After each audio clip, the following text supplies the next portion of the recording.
Welcome back to another episode of Box Banter. I'm joined by our host, Raymond. What's up? Not a lot. We're here to talk about news, random things that we see pop up on Facebook, Instagram, TikTok, since there's nothing else to talk about. Is that so? That is so. I hope you brought plenty of news articles with you and stories. I hope you've been taking notes. Mental notes.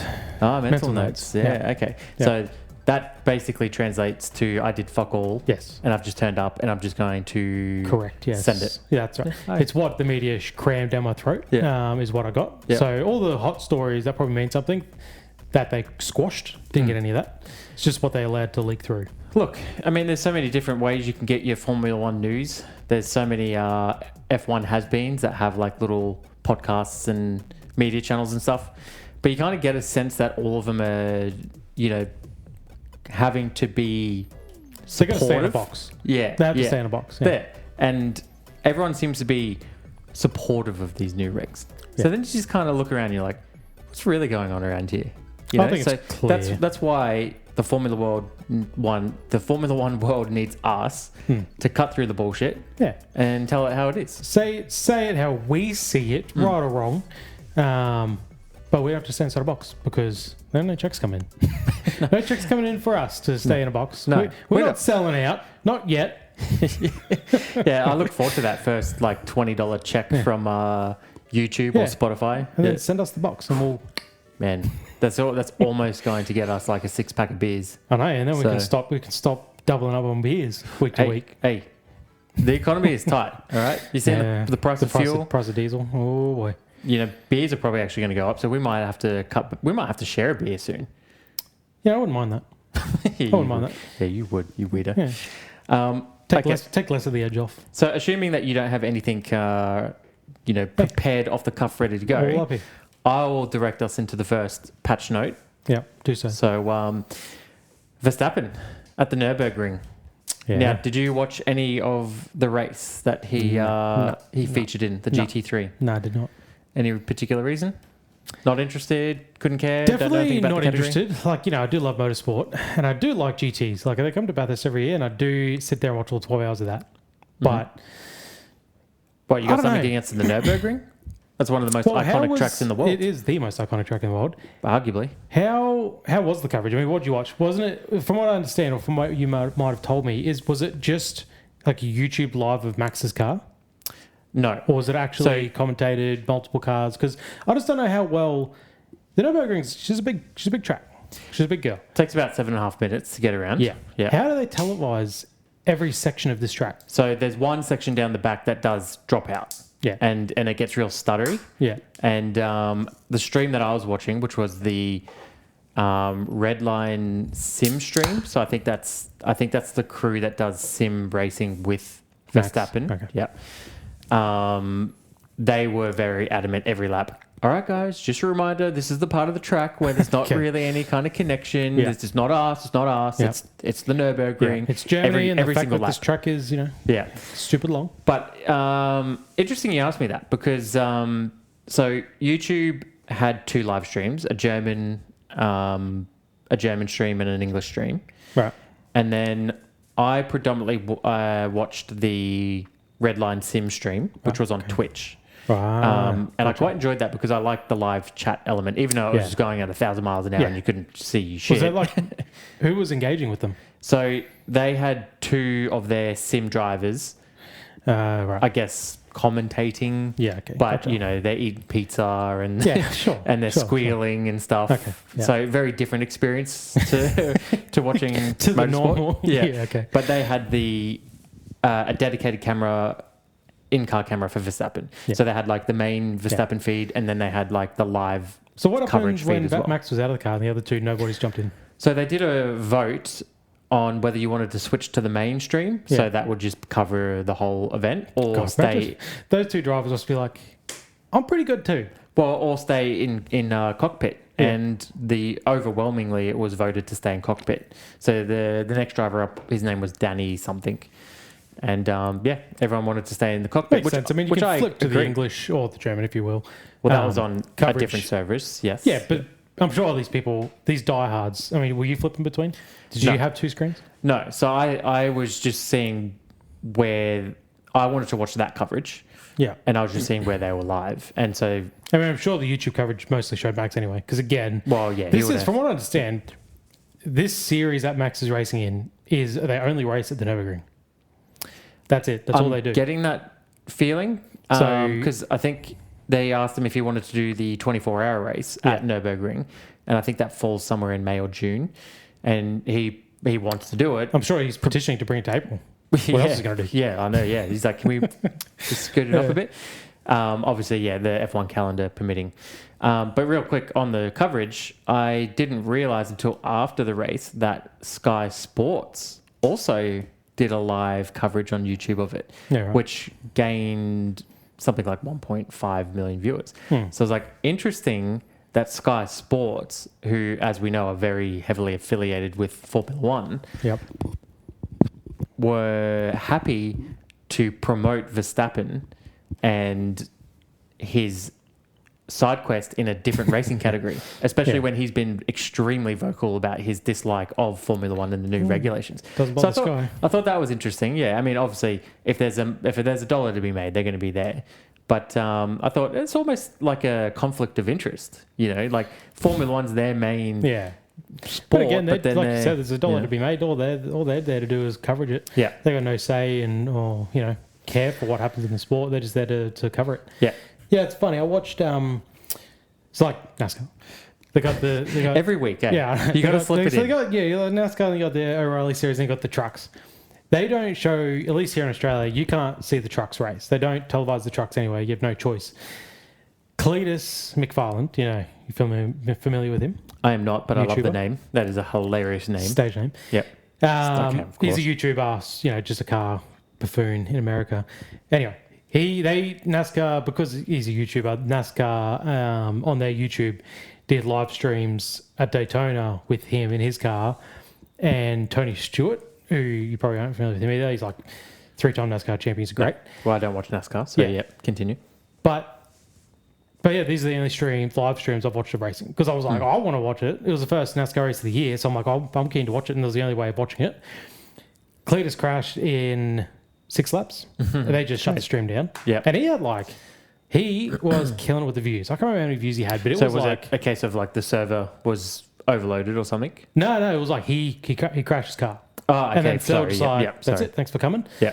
But so almost like us with the last 2 races with Piastri. Let's live stream and watch together, guys. Yeah, then shut it down. Let's call it quits. But it was interesting. Tony Stewart, NASCAR legend, coming back for one last hurrah, whatever. He had maybe 3,000 views, live views of his coverage. The Cletus, just a YouTuber, not a racer, he had hundreds of thousands of views on his live stream. Yeah, wow. Yeah. And I was one of them. Yeah. So, but yeah, that's the only live stream race I've watched. I just find them hard to watch because it's the same thing. It's just in-car on that. And you got the live chat, but in that case, there was no moderators or anything. I quite enjoyed it because I liked the in-car view and seeing like just how calm and casual Verstappen is, especially even in the moments where he's threading through traffic. He just makes it look easy. And we don't get the F1 TV app or Sky Sports, so we don't even get the option to watch Formula One in car. Yeah, true. They have that whole thing, pick your driver and follow. Yeah. Press the red button on your Sky TV remote. Yeah, we all know that. So we don't get that here in Australia. So it's just a different perspective. But, I like what they did essentially was screen and screen. So you could watch Verstappen in cockpit, but you could still see the live feed of the race as well. So how long was Max? So the race went for 4. So how long was Max in the car? He did 2 stints, the first hour and the last hour, so about 2 hours. Half. So everyone was starting the end of a race. Yeah, so it was a little bit tough here in Australia because the first hour was excellent timing, so it's great. You got to qualifying was at a decent time because they qualify on the same day. Yeah, and then got to watch Max do the first stint, and then Danny got in the car, and that's when I was like, all right, I'll probably go to bed now. And that was kind of pushing around midnight. So right, okay. Knowing that you probably won't get to see Max get back into the car until like 2 a.m. or so something. You texted me. Did you not text me at like 10 a.m.? Or was that like 10 p.m. and I just missed it completely? Correct. 10 p.m. 10 p.m. Yeah. Because when you sent me that text, and then I jumped on Facebook and I'd seen results and stuff, and I was like, Huh? I was driving to work I was confused, and then of course you were talking about the NASCAR as well, which I couldn't care less. And that's where I clicked. Okay, you've obviously missed my Verstappen text the night before. I thought you sent that through at 10 a.m. No. So I was like, because then I sort of texted the end result, and then I was like, wait. That's dog. If you've just basically told me you've just sat down to watch this. Well, yeah, I saw that. That's why I deleted it. I saw you had deleted it. So, yeah, the message was basically in the lines of sitting down to watch Verstappen getting his only win this year. Yeah. And then, as we now know, he had that win revoked. So, and Max loves getting things revoked on stupid little rules that have nothing to do with driving a car. Yeah, nothing to do with him. Wasn't any sort of mistake by his part. Car. Politics. So, I don't really care for talking about the disqualification because I don't really know enough about GT3, but keeping it on Max, I think it was really enjoyable to watch him pushing the limits of a car, and especially on a track like that, where it was blowing my mind. And several times during the stream, I'm like, why can't F1 be like this? There was so much action, there was so many great battles, and obviously they're threading through traffic. Yeah. There's no yellow flags move over. Blue flags move over. Slow cars ahead. Any of this shit. It's just you got to make your way through it. Exactly. And there's a level of respect with those slower drivers that they indicate to let them know which side of the track they're going to move on to. Well, and normally whatever. it's a case of the car being lapped. Keep your racing line. It's up to the car behind to be predictable. Stay on the race line. Be predictable. Yeah, I mean, it seemed to be a little bit of both, but made it very interesting because he lost the lead. So he set pole. He lost the lead pretty early on. I think it was like lap 1 or lap 2. With him in the car? Yeah, because he was versing an Audi, and the Audi was way quicker on a straight line. So he just overtook him on that, sort of long straight at the back end of the lap. Yeah. The long straight. And then he struggled to get past it. But, they had this epic battle through traffic for 6-7 laps where he just kept the pressure on this dude. I don't know who was in the Audi, but he kept the pressure on him. And that's the thing. It's a bunch of nobodies in the other cars. There were so many near misses and so many, sketchy moments. And it was like, how is this allowed? There's trucks on the course, removing crashed cars. And they're still, they have this caution where they're going to pull the speed down to 60, wait till the next signal box, and then you can speed off. But they're all opportunities to try and get a jump on each other and try and make moves. That's interesting. I never thought about that. Because you can't just pull a safety car to the Nurburgring and wait 7 minutes for them to catch up to you, and then how long does it take to do a lap under safety car speed? So I've never actually wondered how they navigate that. Yeah. But that's interesting. It's a little bit wild. Yeah. And then he eventually pipped him on that same straight. Right before they pit. So he just got the lead back and then dove into the pits and handed the car over. They went on from there. But the level of racing was exceptional. It was really entertaining, and it was definitely a more enjoyable watch than the last 2 Formula 1 races. Sounds to me, having not watched that race at all or seen anything about it, sounds to me like Max is a smart little bugger and he was just sitting by himself in fuel. Possibly. I think first time I watched it last time he was there, so I'm starting to get my head around it a little bit more. But he wasn't in a GT3 last time. No, he was in a Ferrari. Yeah, but it was not GT3, right? Because he hadn't. That was the race he had to do to get his. Oh no, that was GT3. Yeah. Oh, was it? Yeah. So he did another one before that as well, which was in a lower category. Yeah. But from he's doing anything to not drive a Ford, that guy. Pretty much. Yeah, I don't blame him at this stage. But from what I understand, that Mercedes AMG was too overpowered that they had to detune it or put extra weight in it to make it fair, and that basically seemed to make it pretty level with the Audi, but the Audi had more straight line speed. That's the whole thing. They work on balance of performance, those GT3 cars. So they engines make varying amounts of horsepower, weights, do whatever you want, but then they balance them all out in different ways, and that's where you get a little bit faster down a straight. But then you make it up elsewhere, and they should theoretically come out about the same. And then they nullify generally anyway. They nullify any advantage in the pit stops. You have a time to pit stop. 3 minutes. No matter what you do, you have a time to pit stop. Driver changes separate from the fuel separate from the tyres. Yeah, that stuff sucks when you talk about the pure racing factor. But then the pit stops and lack of strategy, I think, hurts that category a bit. Yeah, potentially. I mean, I don't. There's obviously some sort of reasoning behind it. It's just for that reason. You don't. You know, a lot of these are just rich guys who just they just want to race. They're not pros, so they don't have a pro pit team, and you don't want Ferrari coming in and they've got a great, well-trained pit stop crew who do nothing but, practice all year and they get paid to do it. And then you got the random millionaires who rock up, who have their weekend guys rock up and just... Apparently Verstappen's team can't count sets of tyres because they used an extra set in qualifying, which is what got them the DQ. Yeah. So, but it's interesting. It does make me really think, like, what does F1 think about this? I mean... I've said it before. I think Verstappen is the world's greatest driver on the planet Earth right now. He's voted that. And, you see these photos of him at Nurburgring just surrounded by people. He has this... People understand that they're in the presence of greatness and they're witnessing someone who's truly talented at what he does. And it's not too dissimilar to, Lewis Hamilton having his run of dominance and Michael Schumacher back in the 90s and having his run of dominance. And these people transcend the sport to a degree where everyone knows, people who don't watch F1 know who Max Verstappen is. Yeah. He's bigger than the sport. So then when he takes his talents to another motor racing category, it just makes you, I think it just discredits Formula One even more, especially today with these regulations. The coverage is just making jokes non-stop at Formula One's expense about lifting and coasting and, battery management and how none of that is in this category at all. And, when Max wins, he gets out of the car and the first thing the interviewer asks him is something about Mario Kart and, did he put some time on Mario Kart to get used to everything, And he just has like a cheeky smile. Because he agrees. He's been saying this stuff. Yeah. And then he had this opportunity to run these real, pure racing cars where there is no management, there is no lifting and coasting. It's just full throttle, pedal to the floor stuff. And it was really exciting. So I wonder how much he enjoys it, because those cars also have traction control and ABS. So you're not driving the car. You've got a lot of aids. Naturally. But, you got to...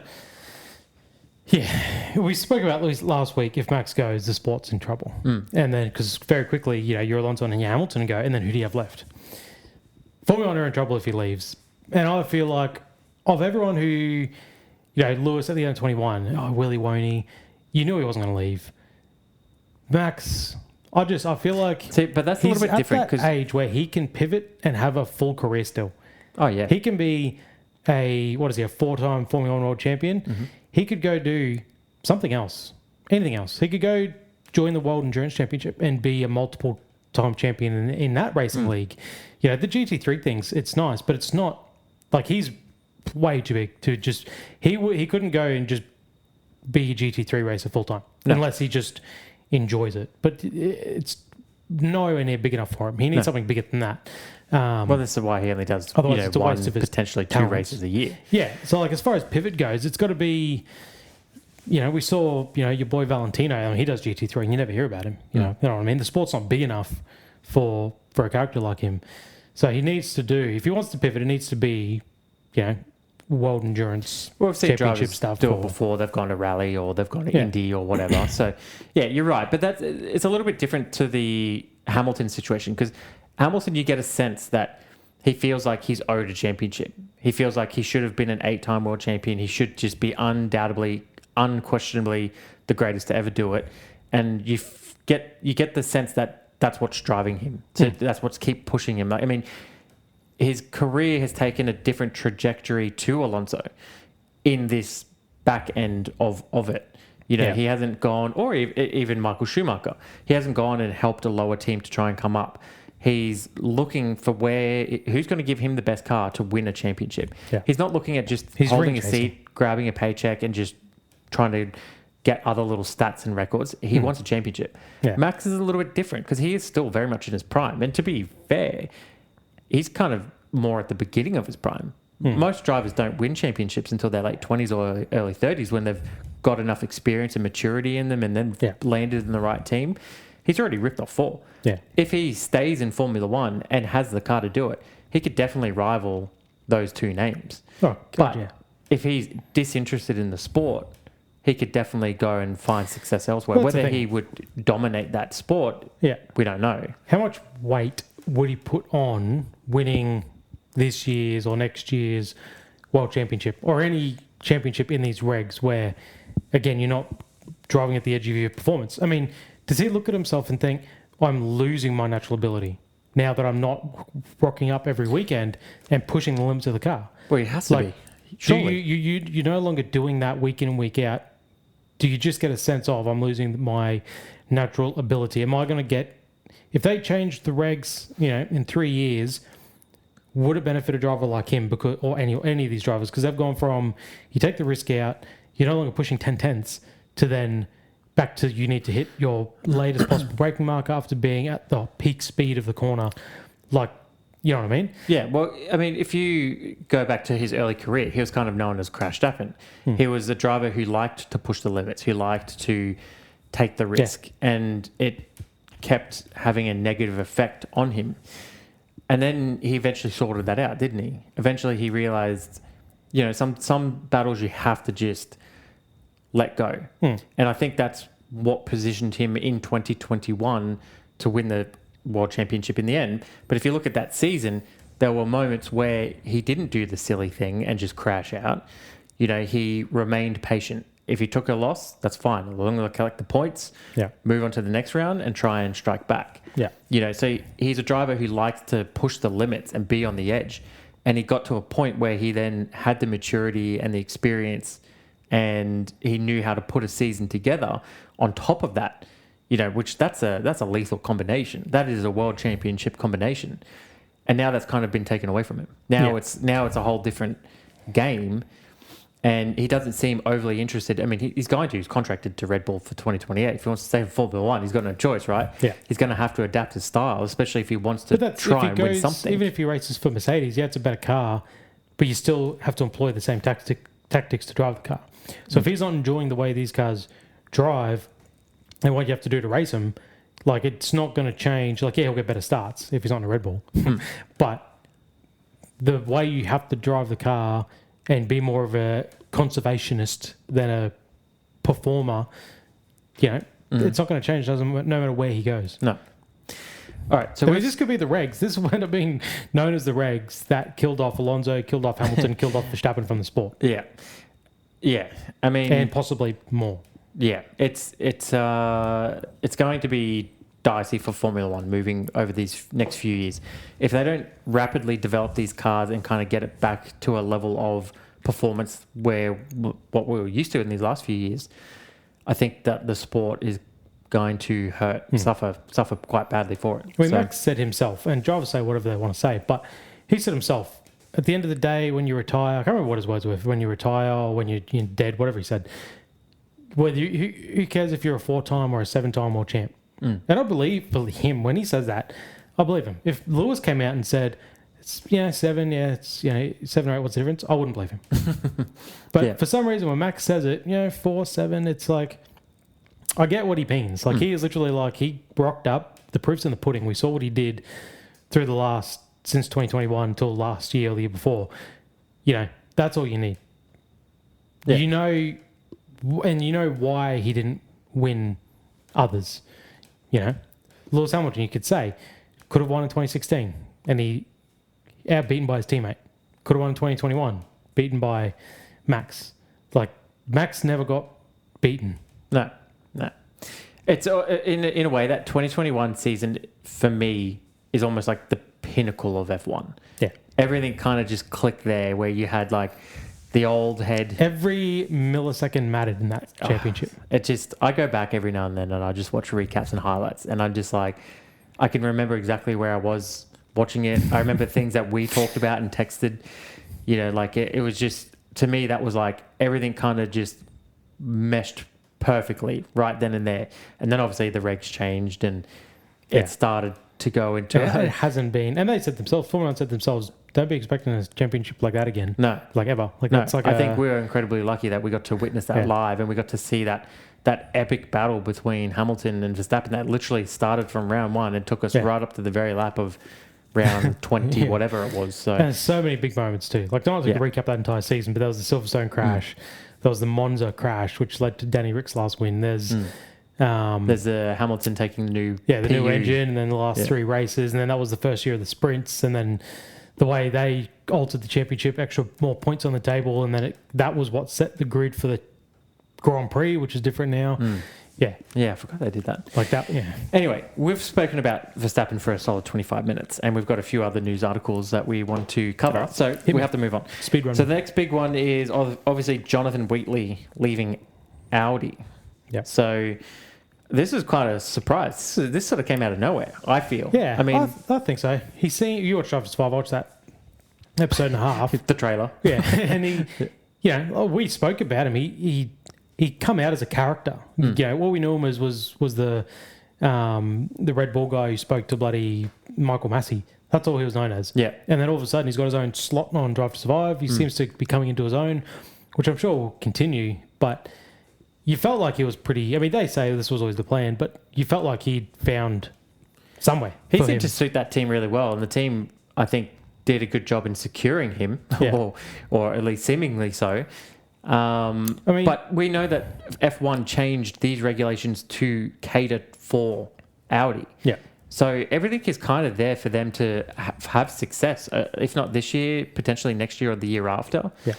So it seems like a bit of a risk on his part to drop, and we've already seen from 2 races, they look pretty solid. They look better than Aston. They do.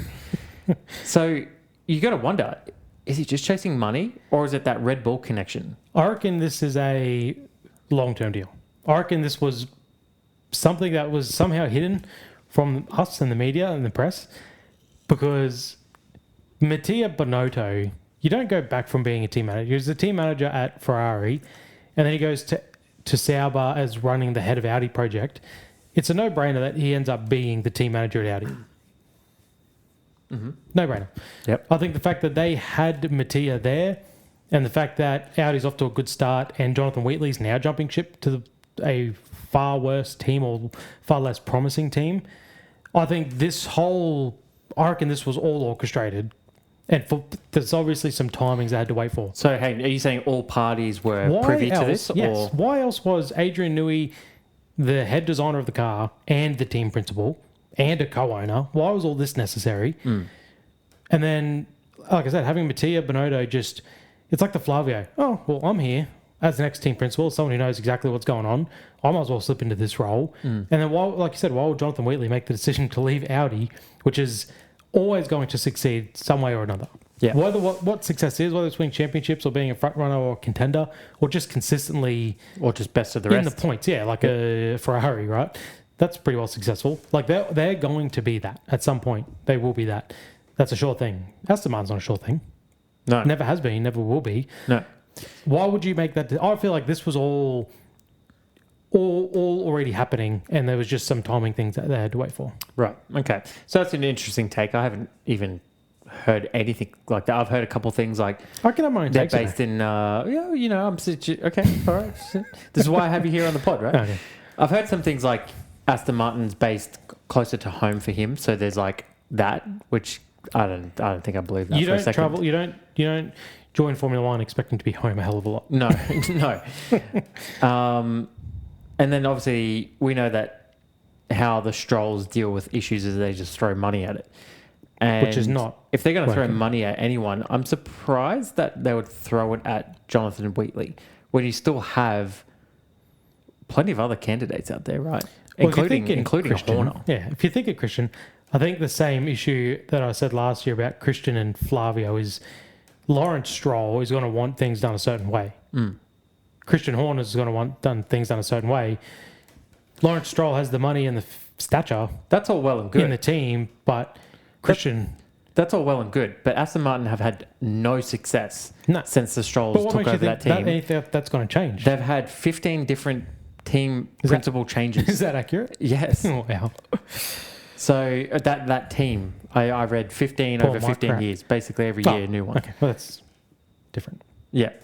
They've had 3 friggin' name changes in that time. So, why wouldn't you go to like a Horner who has experience and success. And if you're going to fork out, then you may as well fork out for the best, right? I think the problem is Lawrence Stroll.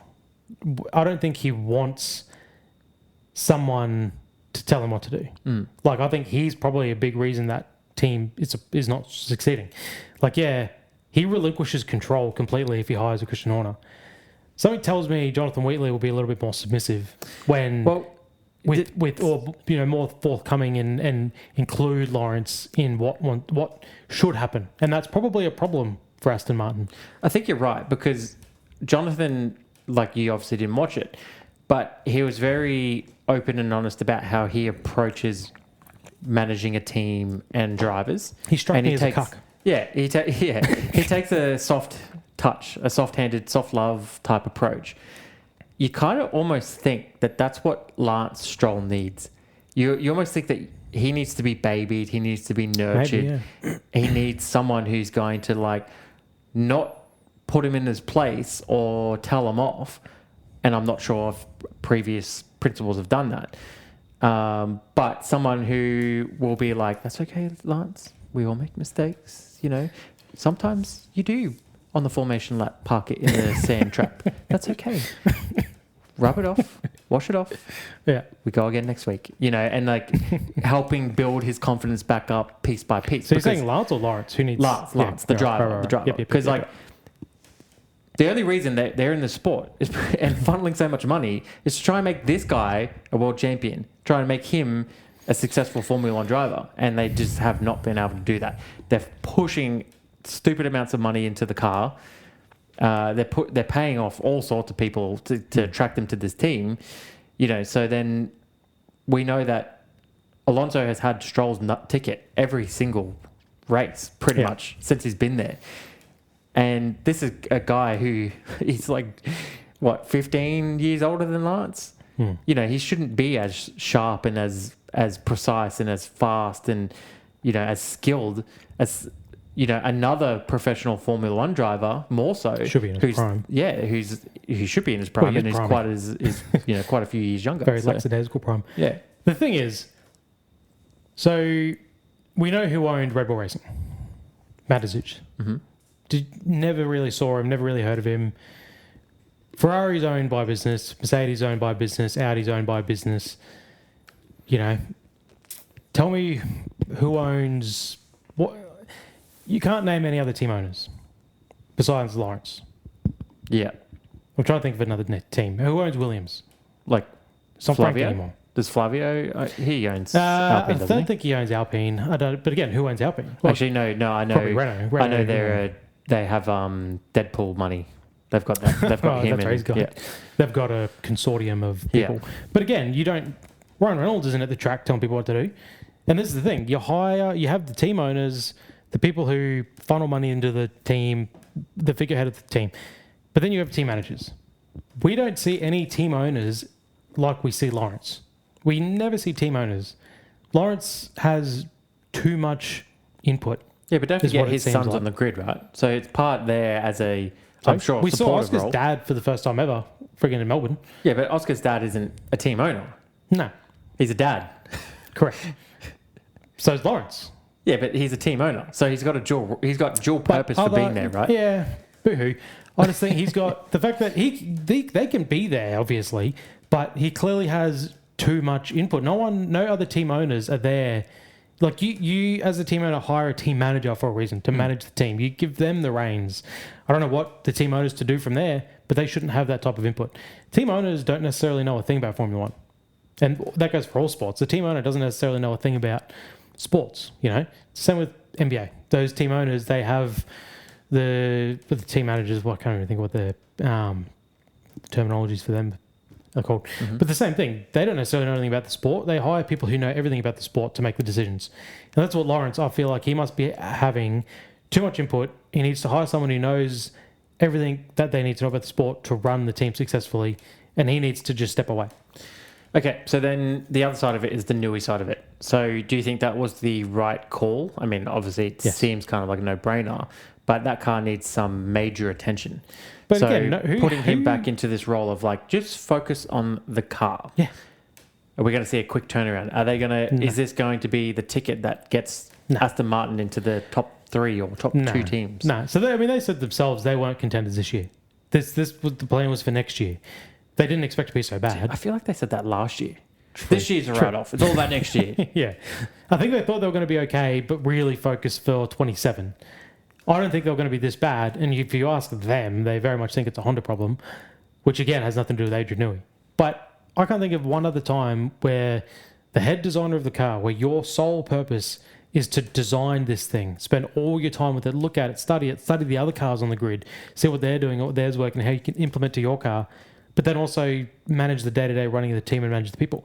Like, that doesn't compute. Why would you take... The car is the reason you're there. The car's the moneymaker. Why are you taking time away from the person who's meant to be designing this thing? Yeah. Like, that... I didn't even know that was the case until they said he quit for the role or whatever. But just why was that ever... And this is why my initial theory comes into it. This was a stopgap. Get him in, because why hire someone externally just to sack him when you're going to bring in Jonathan? Yeah. And it's not a good look if you have Lawrence as a team manager when the guy doesn't know what the hell he's talking about. So as of recording this, Jonathan Wheatley hasn't officially been named as the new team principal. Breaking news. No. So it'll be interesting to see if that does happen. That's obviously step 1 of your theory. Yeah. But if he doesn't, because I guess like... I swear you started this off saying this is what's happened. Well, this is what's been widely reported, and like these things usually come true. But it would be kind of funny. I was thinking about it today. If this happened, where Aston Martin were like, "All right, we need a team principal to actually run this team and let Newey be Newey." All right, make some phone calls, take some meetings, blah blah blah. Oh, Jonathan Wheatley, want to have a chat? Yeah, sure. And Audi get wind of that and go, "Okay." We thought you were invested in our project. Yeah. Clearly, you're not. Yeah. You're shopping around. You're having other chats. You know what? We don't need that. See you later.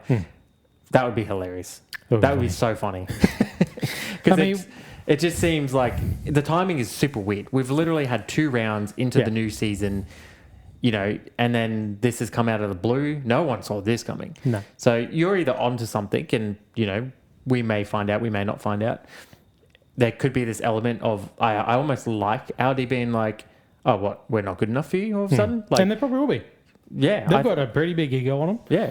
Yeah. And like they've already had, like you said, they've had more success than Aston Martin so far. And they're essentially the new kid on the block. Yeah. I know that they were Sauber, but I'm sure there's a whole heap of new personnel involved in this team who are trying to figure out Formula One for the first time, and they're doing a great job of it. Yeah, and they don't have a 2-time world champion in one of their cars.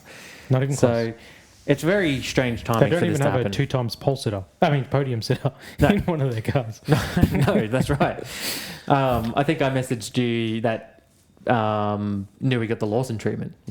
Have 2 rounds and then... 2 rounds and then, sorry, this ain't working. Newey is known as the best designer Formula 1 has ever seen. He's not known for being a bloody race team manager. So stick to your lane. Stick in your lane. Okay, let's continue on. So the next thing I had noted down was Juan Pablo Montoya. Now, how many world champions has this guy won? How many world champions? 0. In Formula 1. Okay. So he came out into the media and he had some pretty stern words about Verstappen and Norris in particular. So I'll read them out to you. Him. Well, partly. So this is what he had to say. At some point, Formula 1 needs to do what the sports world in the United States does. For people who don't respect the sport, there's the door. They can leave or get a fine, so they truly learn to respect what they're doing. That's what I would do. Pretty big words for somebody who is a nobody, essentially. I mean, he's not a nobody, but he's won 7 Grand Prix. But clearly, he's taken the side of Formula 1 and these new regs and trying to push all this positivity of like, no, this is actually good. And they're just not winning. And so they're having a sook and they're crying about it. And so if you're going to do that, get the hell out. But I think anyone who's watched Formula 1 for more than 5 minutes, we can all see what's going on. You can push any narrative that you want. You can try and, paint it whatever color you want. Yeah. What's the saying? You can't don't piss on my back and tell me it's raining. That's what it kind of feels like. It's this whole thing of like we can see what these engines are. We can see what the categories become. You've got more than one very outspoken drivers. And their distaste and their dislike for it. And now you're saying that they can't have an opinion against the sport. I mean, two things. One, he. I don't remember the last time I've heard from that guy. For starters, he occasionally does F1 commentary, and it's usually in like the weekend warm up. So he's around. He's around. Interesting. And two, I don't understand the United States reference because NASCAR very publicly had a year-long court case last year where two teams were pretty bitterly speaking out against NASCAR. And you know what happened? That team's won 4 out of 6 races this year. Well, assuming that he's referencing motorsport specifically in America, which is NASCAR, IndyCar. But he did just say United States sports in general. So I don't know what sports he's referencing. I don't understand. Like Formula One aren't. It's the same for all sports. No governing body wants their players, drivers, teams speaking out against them. Obviously, what's good for the goose is good for the gander, right? That makes sense. But I really don't understand why he's referencing the United States. I feel like, if anything, I don't know. They might be one of the worst for that sort of thing happening. I mentioned it last week. NASCAR are in the business of fan service. Yeah.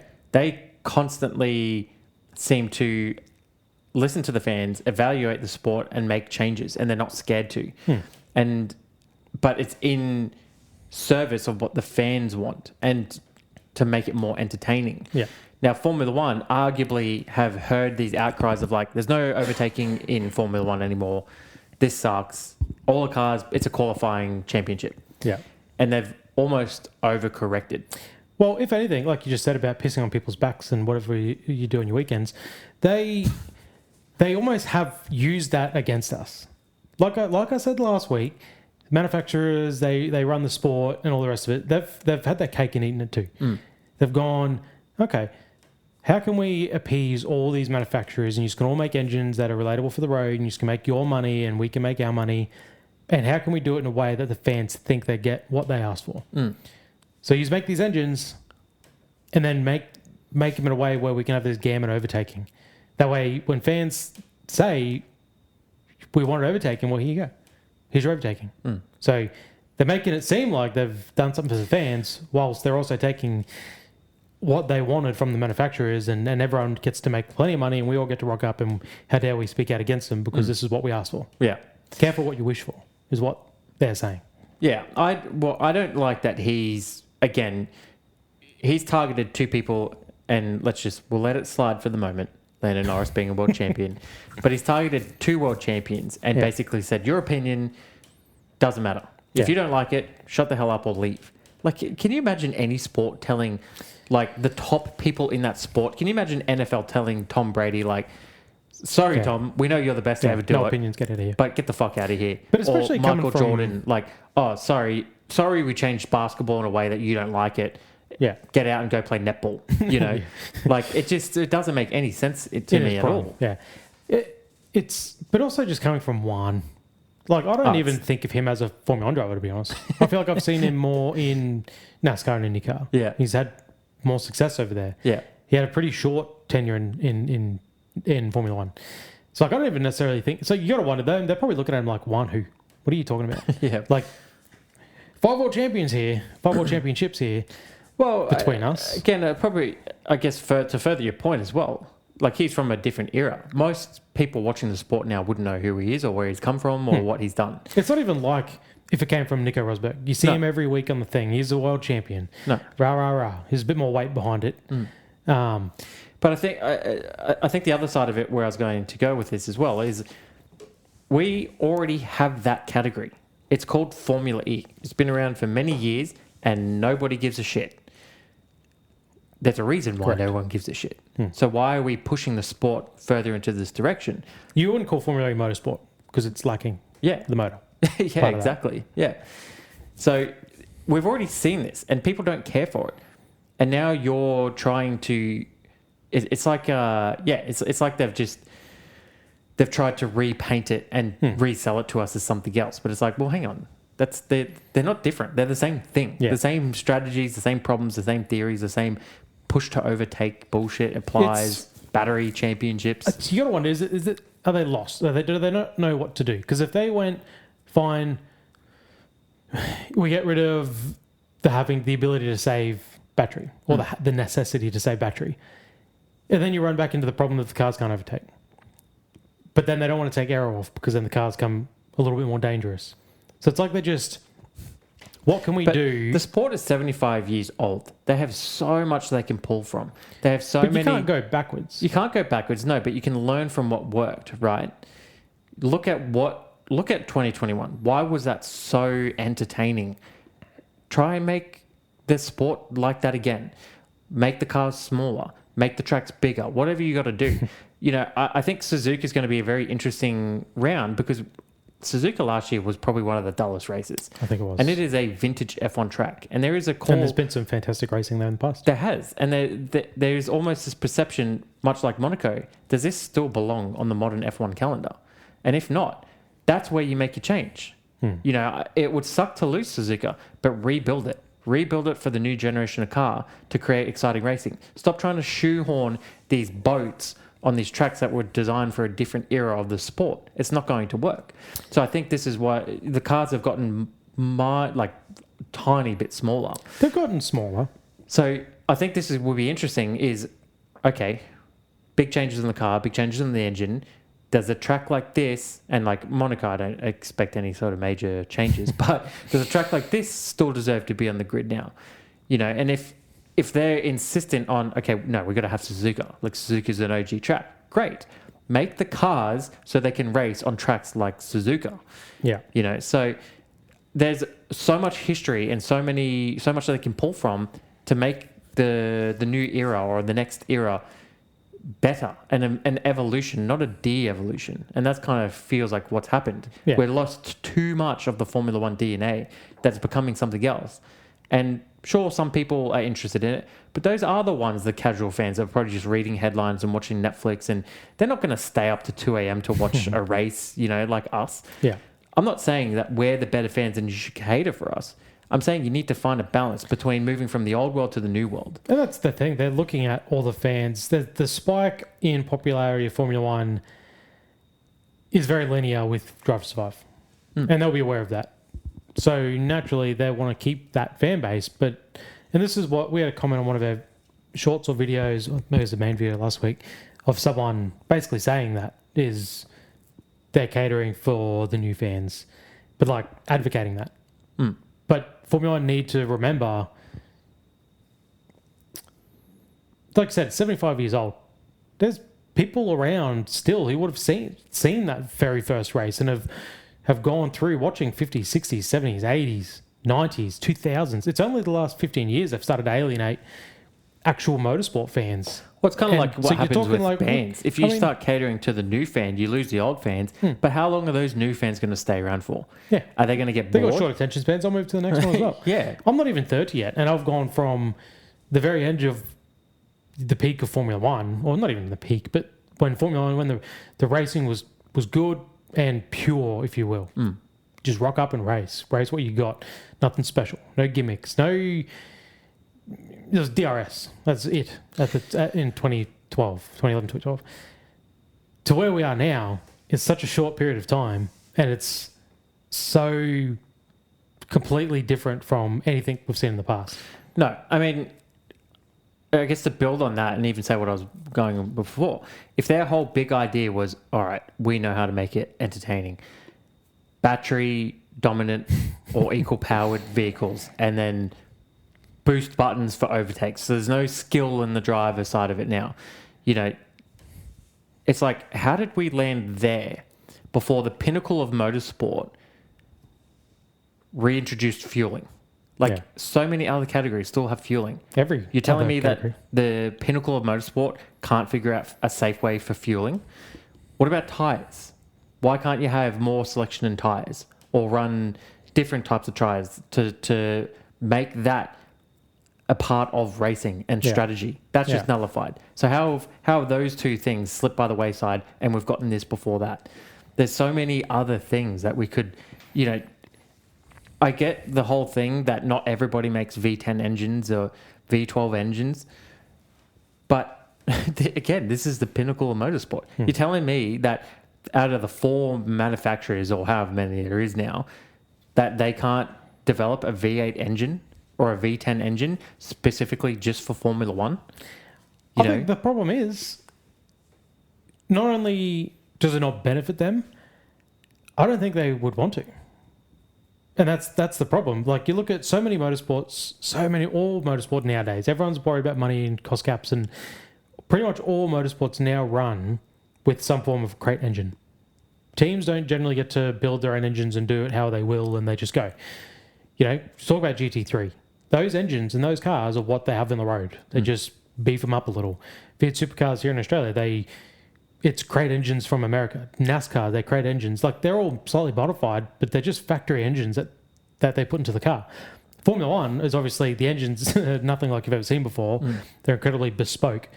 So the thing is, if you said to Formula One teams, all right, scrap all that, you're spending probably millions and millions, hundreds of millions on R&D on these engines and all the rest of it. We'll save you heaps of money. We'll get rid of that. And so you don't have to build a dinosaur engine that shows no relevance to your market. You all get these V10s that are created by... I'm all for that. By BMW. The sport's not far from that. But they won't do it. None of the teams would say yes, because they'd be like, well, what's the point in me rocking up every week to do this? And that's the problem. But we're almost there anyway, because you've got McLaren's running Mercedes. You've got Haas is running Ferraris. You already have this weird cross-contamination. I'd be more than happy if they said, all right, BMW's on the spot right now. BMW, can you just make a good solid V10? Everyone just gets this V10. You don't do anything with it. No. But this will drastically lower your cost. You don't have to worry about it. You just get to just rock up and race and just have the entertainment bonus. Don't worry about how it affects your road going side. Don't worry about having to have this team of people that are wasted because they're not developing things that they're going to be able to use from their roadside. So you literally now get to rock up and race. Yeah, and it's all about chassis design. Yeah. It's all about aero. Mercedes and Ferrari wouldn't do it. I honestly think so. Then they'd be like, this doesn't benefit our sole purpose, which is being a road car builder. Yeah. So, but again, like, I guess that's the thing of like, okay, then there's no space for you in Formula One anymore. But then there'd be no Formula One. Or this is the thing water that they're treading. Well, or the other thing you could potentially do is do what V8 Supercars do. You have 2 suppliers, split it down the middle, and it's basically a rivalry between those 2 suppliers. Why couldn't you we basically almost have a grid of Ferrari versus Mercedes. We're almost there anyway. Make that official, and then that is, you just have these 2 engines. You pick which one you want to run if you're a lower team or whatever, or whoever you're affiliated with. And the engines are equal or to a degree. And then again, there's a lot more focus on strategy and aero and body work and whatever. So I think these are all ideas great. That I'm like, how did these not be implemented into the pinnacle of motorsport before this piece of shit 50% battery bullshit lift and coast stuff that we're watching? Because unfortunately, the sport is built on the biggest manufacturers in the world. And they see it as, they don't just see it as let's go racing anymore. They see it as, how can this benefit our road going business? Assuming that's right. It's Mercedes. Because there's the Mercedes that are building the road cars and selling them to the dealerships. That's the same Mercedes that owns the team. Yeah, but that's the same Mercedes that are in GT3 running these because it costs AMG. Well, it's actually not really. Everyone in GT3 is customer. That's what GT3 is. It's customer-based racing. So Mercedes have these Mercedes AMG, whatever they are. That's a modified road car with a modified road engine, and then they supply it to the team. So that's what GT3 is, which is why Mercedes, Ferrari, all the teams that are in GT3, the manufacturers, they don't care. They're just like, here, have a car. They're making money. That's why I'm saying it's a rich guy sport. Because rich guys rock up, they go buy Mercedes. Same theory into Formula One. You could, but that's what I'm saying. They won't. It's Ferrari at Maranello who sell that was owned by Enzo that make and sell the road cars that own that Formula One team. Like, this is why it's the top motorsport, because it's a direct line to the manufacturer. You know, Mercedes, Audi now, Ferrari, even McLaren, like, they're the guys that run the real world supercars, the supercars in the real world. If it doesn't work for them, if they lose any money, if it's not benefiting their roadside, who cares about Formula One in their eyes? All right, let's move on, because we're quickly approaching the hour mark. So I've got 2 more things noted from the week. So I'll give you the option of which one you want to talk about more. Okay.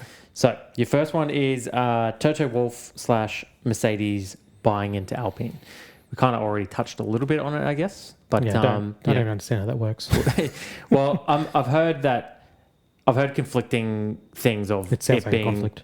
Mercedes that are interested in buying Alpine, and then whether that's going to be like a Red Bull Racing Bull type situation, or whether it was Toto Wolff buying into Alpine, and and that was the thing that he was only doing it to block Christian Horner from coming back into Formula One. So it's an expensive grudge. Yeah, well, big boys playing with big money. One I almost wouldn't be surprised to hear. Yeah, but that's true. Or the other one is George Russell wanting to tweak the race start rules, and Fred Vasseur clapping back at him, saying enough is enough of this.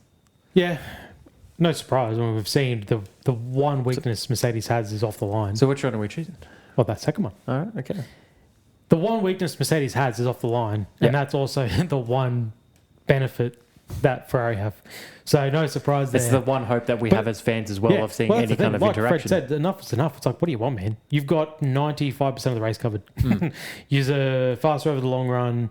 You have all the speed in the world to race us. Like, yeah, we can get capable of racing you for a little bit, but as soon as you're ahead, you're gone. Yeah. And you now want to tweak the rules, which, by the way, they're already slightly skewed for your engine. You now want to have them tweaked to benefit your race start. Do you hear Max, by the way, complaining about it? I mean, he should be, but he's ended up dead last. Doesn't matter where he starts. Every single all 3 race we've had this year. Yep. So I don't want to hear about George going from first to third.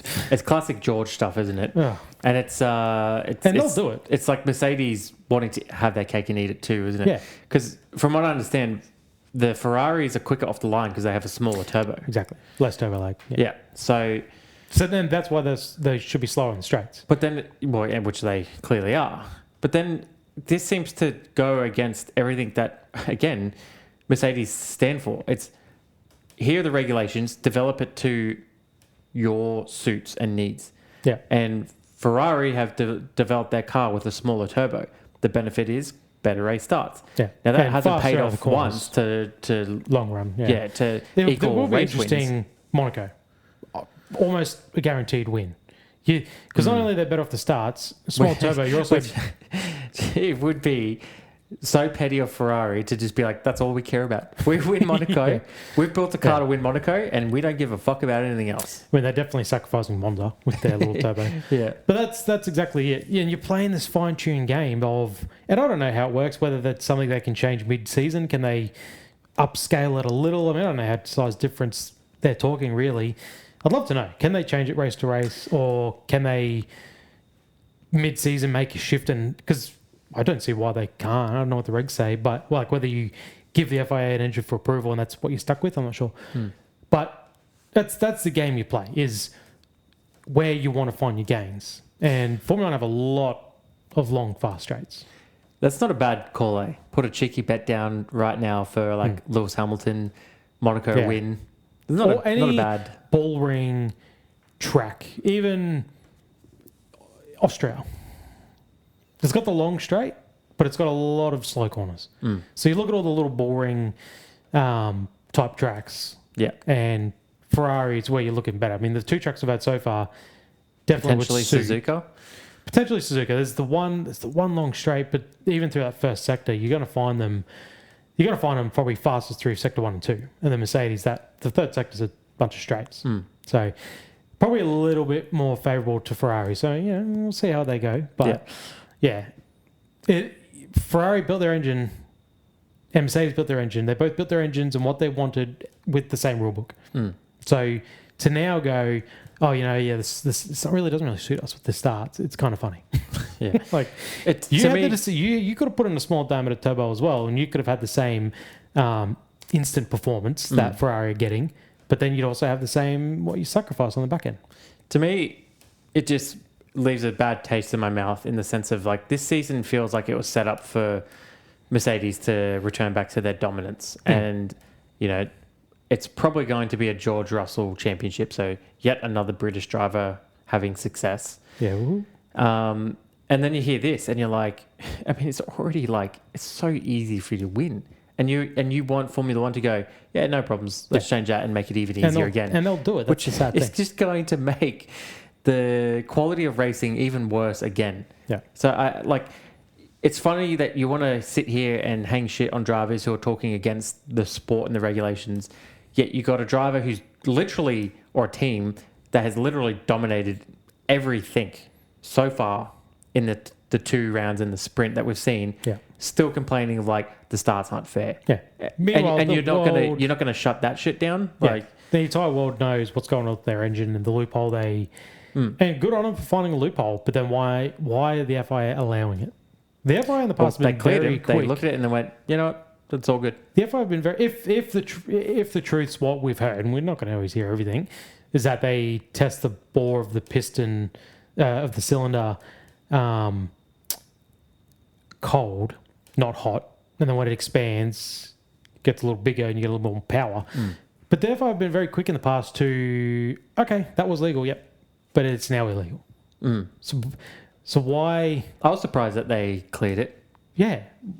And they knew about it pre-season. It wasn't like they had even raced and benefited from it. They could have shut it down before it was even a And if they go, topic of you've discussion. already made all these, you're going to have to make new pistons, you're going to have to make new... Just remember, last year, McLaren weren't allowed to have that little bit of flex in their rear wing. Yeah. No, that is illegal. Get that shit off the car by next round. Exactly. Yet this is all good. Yeah. All and good. is it because, it's such a big deal to make that change, but you know the rules, or you found a loophole that is barely a loophole. Yeah. I mean, to be fair, like you pretty clearly knew you were breaking the rules. You just you found a hole in the way they scrutinise, which is all good and fine. But then the FIA should be sealing that up, sealing that hole up. Either that, or you have to assume that the teams like McLaren, they'll have April now to implement that same benefit. But then again, like same with the Ferrari and the turbos, I don't know if mid-year teams have the freedom to overhaul their power units like this, or whether it's a case of whatever you submit pre-season is what you are locked in with. Yeah. I'm not sure. If that is the case, that is a great shame, but I guess we'll see. Okay, so before we wrap it up real quick, you want to take a stab at who you think will be successful in Suzuka? I'm sure it's going to be quite... let me say Daniel Ricciardo. Dreams. I'll just go George. Yeah. As much as I like to think Ferrari will put up a fight, and I think they will, it's just, I think they're a little bit too far behind the 8 ball. Yeah. I mean, apparently, what did I read? I read somewhere, I think it's this, maybe it's the rear wing. They really think that's their... Once they perfect that. Well, I guess if you think about the small turbo gives them the edge on the starts and potentially in the corners, and the wing might be able to turn the balance for their straight line speed, right? Because they can open that sucker up. And then, find a little bit more horsepower or straight line performance, yeah. On those straights, that might equal the battle. Maybe that's what Mercedes are scared of. Maybe they're scared of once that wing comes in, once they figure out all of the intricacies of it, are they going to be unstoppable? So maybe that's our golden hope is Ferrari perfecting this thing. Yeah. I mean, is this their golden ticket? If they're like, we need to nail this, we need to make sure it's legal so it doesn't immediately get banned, and we need to make sure it works so we don't DNF and give away 15 points. Yeah. Like what DNF or DNS. Yeah, and then all of a sudden you're in a hole. Like, are they just like, let's just manage, keep within touching distance, debut this thing now after May. That would be a masterstroke. It would be. Yeah. Especially that Fred Vasseur, I feel like you don't hear a lot from him. And to a point where you're almost like, does he even do anything in Ferrari? But, you know, if he's like overseeing this whole situation of like, you're right, let's manage the start. Yeah. Let's just make sure we're collecting points. We're staying in the fight. And then this big upgrade is going to come through. And when it does, that's going to give us the edge. And then we go on a run. Man, and then all of a sudden you're good. And you've just, all you got to do is time the release of this thing. Yeah. Okay, so that's it for what happened in F1 this week. That's the off-the-cuff title. We're going to be live streaming Japan. Oh, I can't wait. I actually can't wait as well. I've been enjoying that. Have been fun. So if you're still with us here, now, 4 o'clock Australian time on the East Coast. It might be... Is the race. I was going to say, we out of daylight savings by then? No, not quite. So... Yeah, 4 o'clock local time is the race starts, so we'll be live from about 3:30. We'll get on about half an hour before the race. Watch Oscar crash or not, whatever happens before the hopefully Grand Prix. Get to witness an actual Piastri Grand Prix lap. But yeah, if you're keen, jump on, have a chat, flick us a message. We will reply to everything. We had a lot of fun last time. We look forward to doing it again. Cool. All right. See you next week. See you on Sunday. All right. Race day. GG's. Can't wait. See you there. Bye.